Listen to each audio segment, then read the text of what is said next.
पूजनीय मातृशक्ति, मुनिगण, ब्रह्मचारीगण, ऋग्वेदादि भाष्य भूमिका,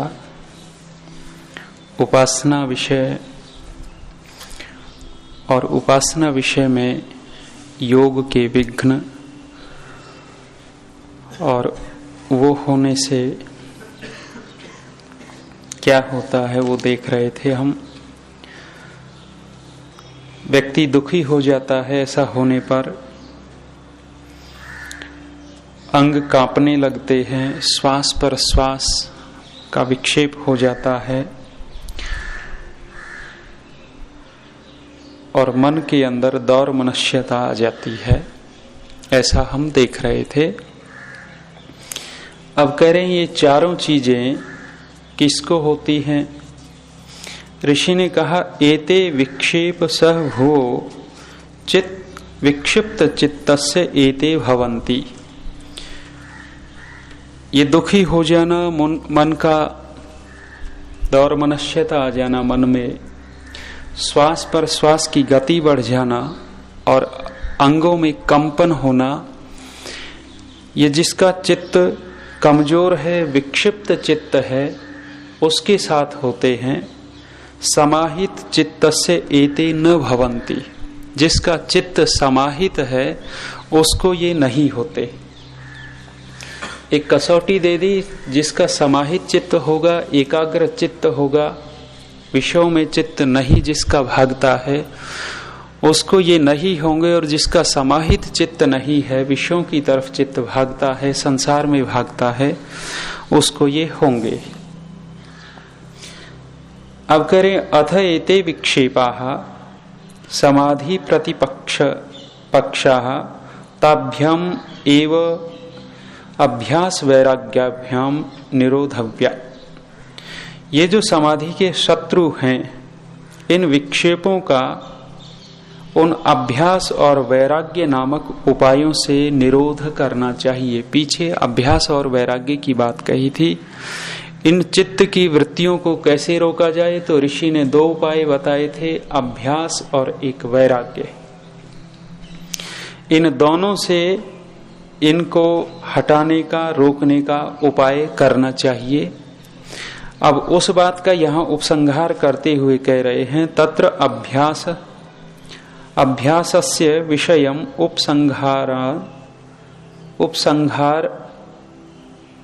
उपसंहारन इदम आह। इसको सकोड़ते हुए, बंद करते हुए अंतिम बात कह रहे हैं यहाँ, तत्प्रतिषेधार्थम एक तत्व अभ्यास। तत्प्रतिषेधार्थम ऋषि दयानंद का हम देखेंगे, संस्कृत इसकी नहीं पढ़ेंगे। इसका बहुत बड़ा भाष्य महर्षि व्यास ने किया है और वो क्षणिकवाद को लेकर के उस क्षणिकवाद का खंडन महर्षि व्यास ने इसमें किया है। ऋषि का भाष्य देखते हैं, कह रहे हैं उनके छुड़ाने का मुख्य उपाय यही है। महर्षि की बात हिंदी की मैं पढ़ रहा हूं।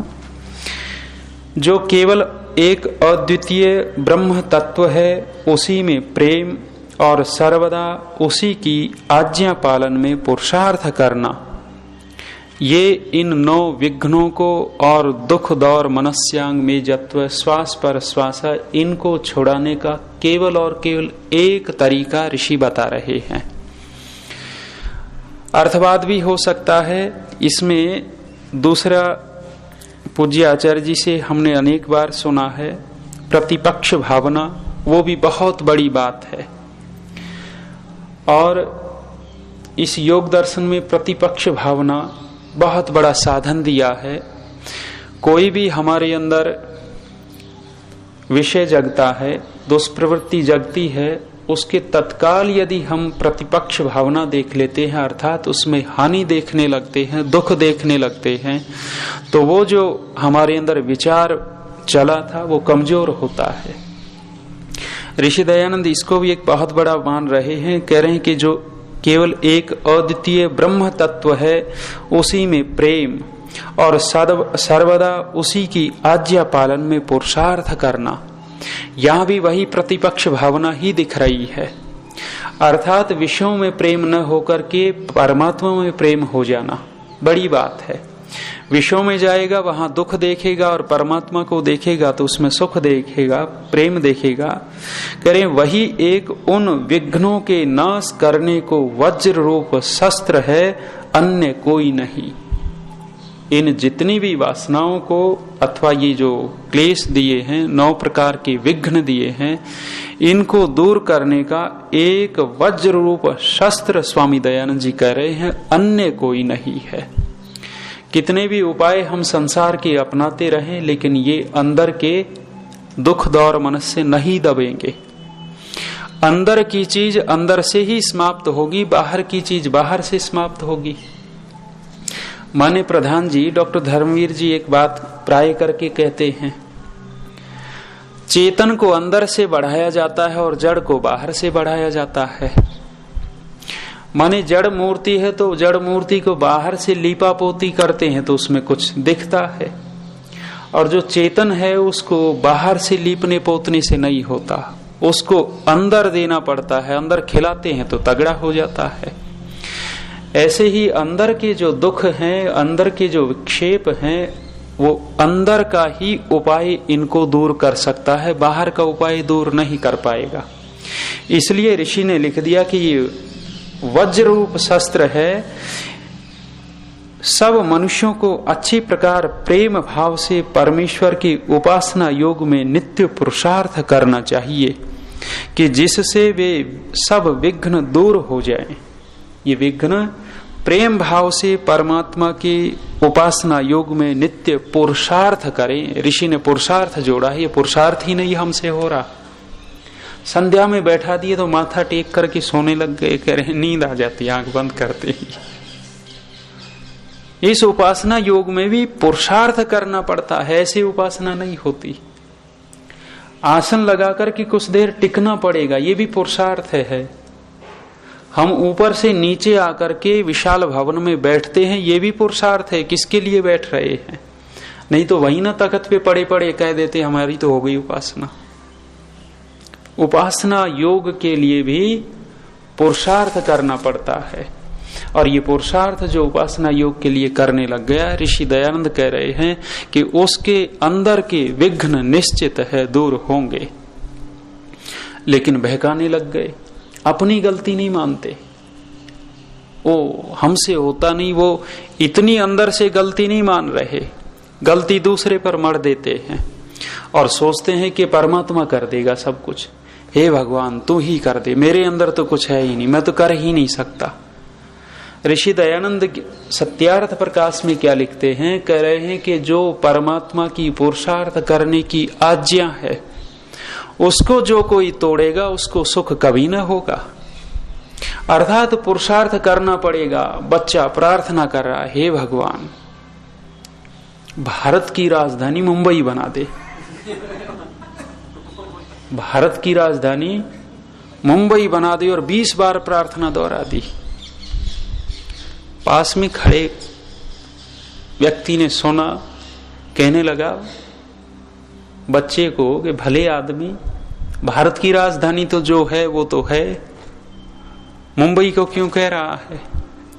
कहने लगे आपको नहीं पता, मेरा बहुत बड़ा काम बनने वाला है मुंबई बनने से। कहने लगा तेरा फायदा क्या होगा? बच्चा कह रहा है कि परीक्षा में प्रश्न आया था कि भारत की राजधानी लिखो और मैंने मुंबई लिखी है दिल्ली, लेकिन मैं मुंबई लिख के आया हूं, और उस काम को तो भगवान ही बना सकता, हमारे हाथ में तो है ही नहीं। भारत की राजधानी मुंबई भगवान ही बना सकता है, यदि भगवान ने मुंबई बना दी तो मेरा काम बन गया। अपनी भूल स्वीकार नहीं कर रहा कि मैं गलत लिख के आ गया, वहां भी ठीक करवाना चाहता है कि ये भी ठीक हो जाए, गलत को ठीक, लेकिन गलत ठीक नहीं होता। ऋषि कह रहे हैं कि उपासना योग में पुरुषार्थ करें, और जो पुरुषार्थ करेगा, स्वामी दयानंद और ऋषि तो कह रहे हैं कि फल अवश्य मिलेगा। और पुरुषार्थ ही नहीं किया, बिना पुरुषार्थ के तो हमारे विद्वान लोग कहते हैं माँ भी बच्चे को दूध नहीं पिलाती। बच्चा रोता है, चीखता है, चिल्लाता है, और जब वो पैरों के बल आकर के माँ के वस्त्र पकड़ता है, खड़े होने चाहता है, तब देखती हाँ माँ इसको आवश्यकता है अब, और उठा करके फिर स्तनपान करवा देती है। और ऐसे ही मस्ती मारता रहे और दूर दूर से कहे कि माँ दूध पिला दे, बिल्कुल ना पिलाएगी। पुरुषार्थ करना पड़ता है। ऋषि कह रहे हैं कि उपासना योग में पुरुषार्थ करें। प्रकरण दूसरा चला दिया। अब कह रहे हैं यस्य चित्तस्य अवस्थितस्य इदं शास्त्रेण परिकर्म निर्दिश्यते तत्कथम। कह रहे हैं कि जिस अवस्थित अक्षणिक चित्त का इस शास्त्र में परिकर्म अर्थात क्रियाकलाप निर्दिष्ट किया गया है, वह किस प्रकार का होता है। पीछे क्षणिकवाद की बहुत चर्चा कर चुके पिछले सूत्र में, और चित्त कैसा है, वो क्षणिक नहीं है, वो तो बने रहने वाला है, अक्षणिक है। तो कह रहे हैं कि वो जो चित्त है, इस शास्त्र में उस चित्त का जो परिकर्म कहा है, क्रियाकलाप निर्दिष्ट कहा गया है, वो कैसा है, किस प्रकार का होता है, उसको प्रसन्न करने के उपाय कहे हैं। हमारा चित्त प्रसन्न कैसे रह सकता है, उसके उपाय आगे बताने लग गए।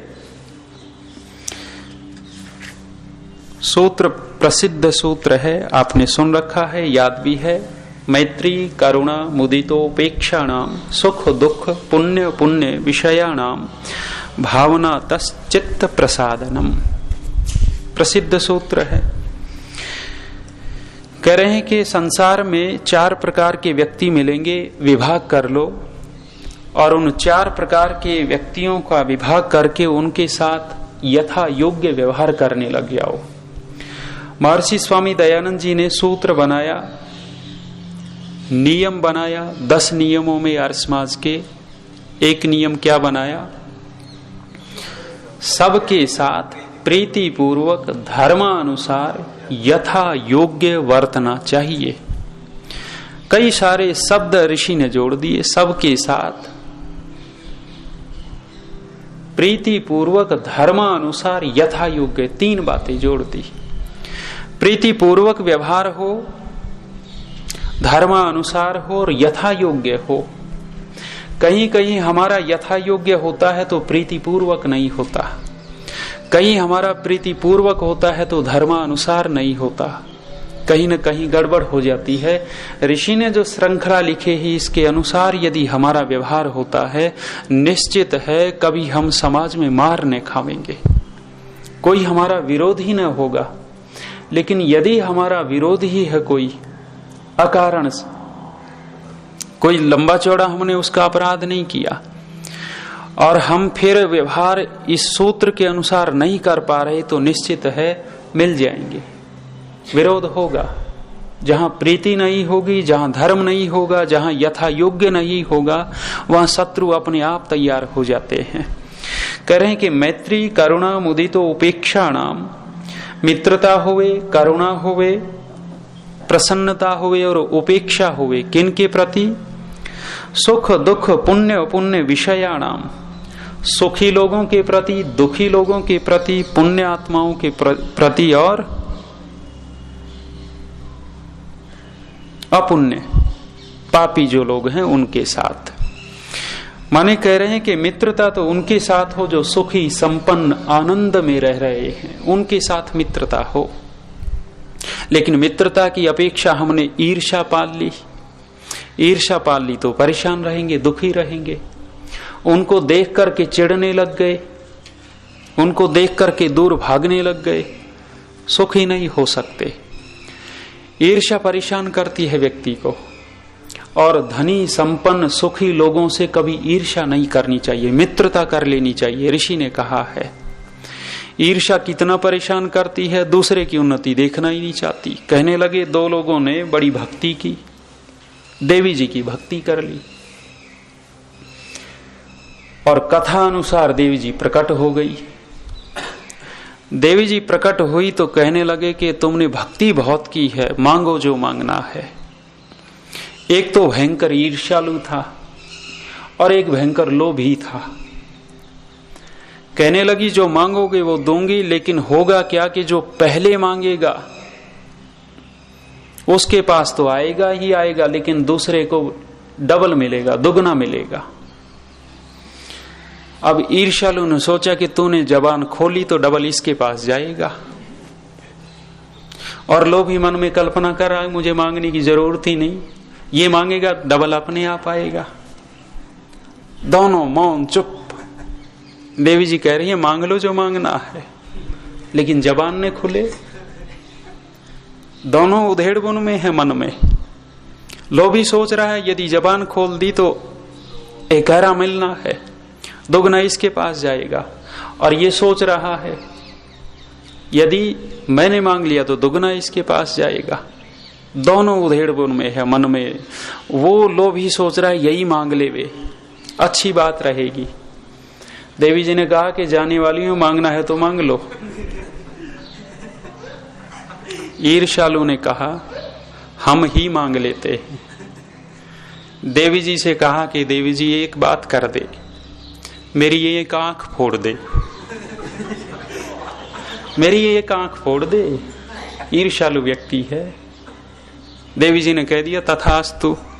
इसकी तो एक फूटी, बगल वाले की दोनों फूटी। माने ईर्ष्यालु व्यक्ति दूसरे को देखना नहीं चाहता, और वो लोभ ही था, लोभ के कारण दोनों आंखें फोड़वा बैठा। यदि वो लोभ नहीं करता कि भाई ये मांग लेगा तो डबल आएगा, इतना ही सोच लेता मैं मांग लेता हूं, जितना आएगा उतना आएगा, इसके पास जाना है सो जाना है। लेकिन लोभ के कारण दोनों फुड़वा ली, और ईर्ष्या के कारण व्यक्ति ने अकेली फुड़वाई, दूसरे की दोनों फुड़वा दी।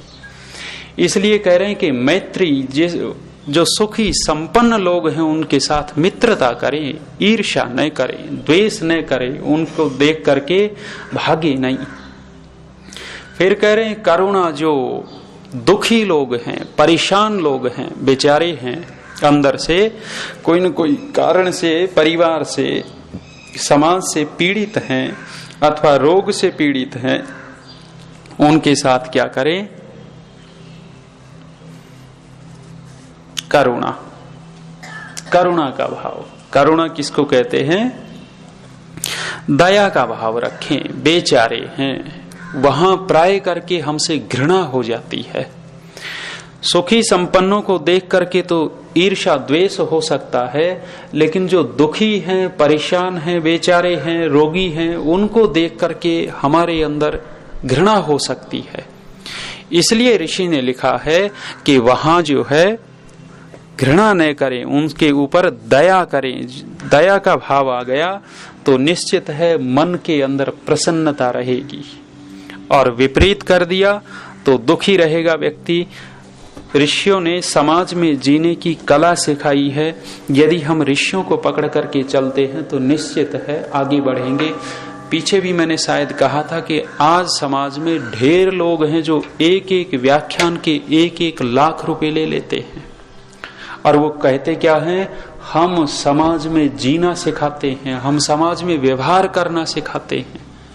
लेकिन क्या इन ऋषियों से ज्यादा वो व्यवहार सिखा सकते हैं?